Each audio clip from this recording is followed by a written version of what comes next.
Welcome to our video today presented by Embedded Partners.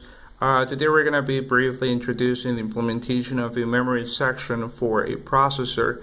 This is just part of a main project, which is going to be the design and implementation of a 4-bit processor.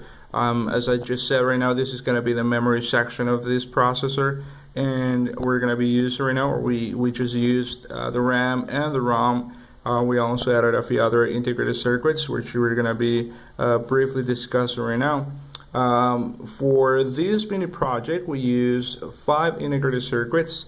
This is the design that we came up with.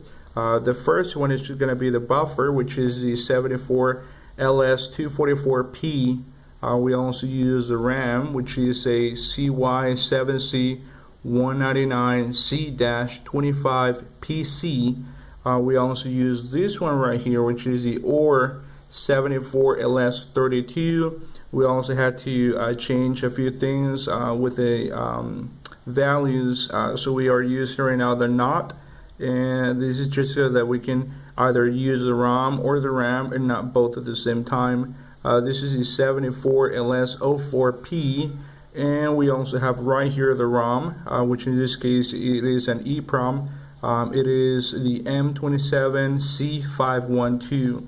We also have a few dip switches right here, resistance, diodes, and or in this case LEDs, the blue one and some green ones. We also have this red one right here.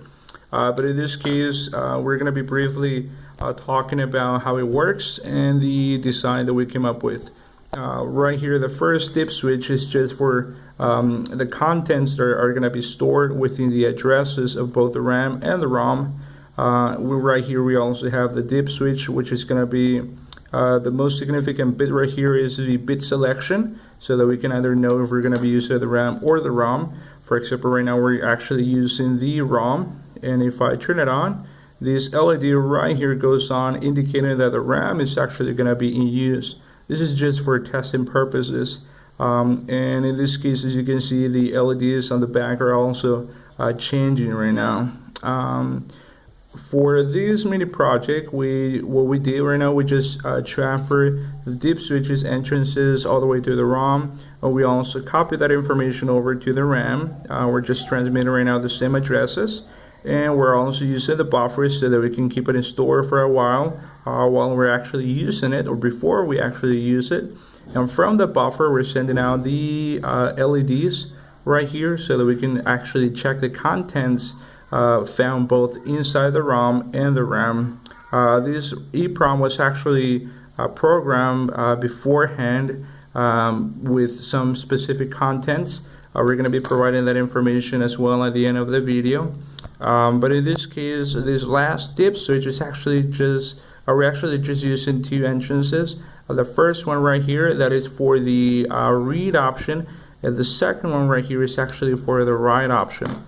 We're also going to be presenting to you a simulation on a multisim version 12, so that you can know exactly how it works and the way that we implemented this memory section. In our upcoming video, we're going to be introducing the LEU, the arithmetic logic unit. We're going to be using some register lists, and also we're going to be using what was the name of that part? Anyways, we're going to be checking out the second video this upcoming week on how the LEU was implemented and designed. If you have any further questions, please post your comments, and we'll be here more than welcome to help you out and assist you with any further questions.